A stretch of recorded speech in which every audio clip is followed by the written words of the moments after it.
A somewhat different way of visualizing these orbitals, mathematically speaking, is to kind of take slices along this, right? So we have our spherical, say our 1s orbital. If we just take one specific direction and look at how does the wave function change along this value r, that gives us a way to kind of visualize how the probability is changing. And so if we look at just the r part, right, RNL as a function of r, we want to look at that squared. That will tell us about probability. And so what we have plotted here is the r squared times RNL squared. And the reason that we have this extra term of r squared is that when we integrate, because we're integrating the differential volume element, it has this built-in r squared sine theta dr d theta d phi, and so we need to integrate that into our plot here. And so this is looking at probability, the probability distribution as a function of the radius, right? As a function of how far we are from the nucleus. And for the s orbitals, right, it doesn't particularly matter which direction we pick because there is no angular dependence. And so this is a different way of visualizing some of those same things we were looking at in the last plot. And so all these are distances relative to the Bohr radius.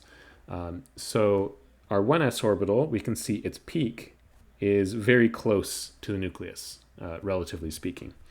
There are no nodes, right? It doesn't go to, the probability doesn't go to 0 anywhere except for right at the nucleus, which that doesn't count as a node. And it's a small orbital, right? So the probability, by the time you get to 5 Bohr radii, 5 times a naught, you're getting very close to 0 probability that the electron is all the way out there. If we increase n, if we go to a 2s orbital, we see, so this plot here, we see that there is a spot where it goes to 0, and this is our radial node,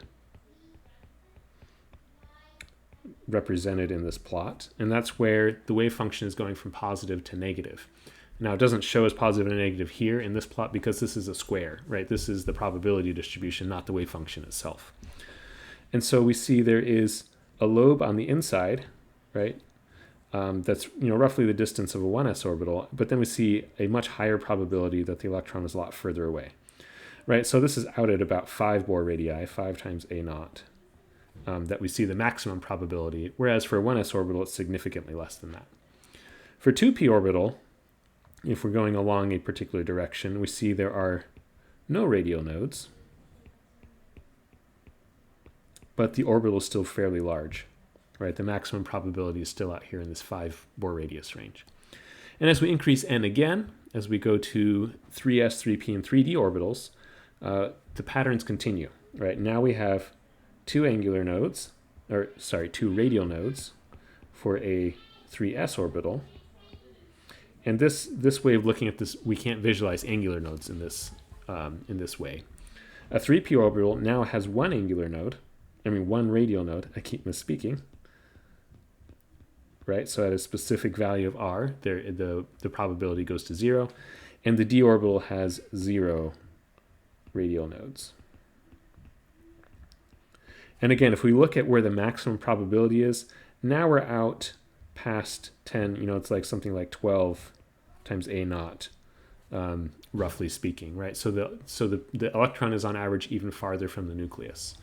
And so that's a general trend we'll see as n increases, the electron is on average farther from the nucleus, and we start introducing these radial nodes. All right, so that's a slightly different way of looking at this.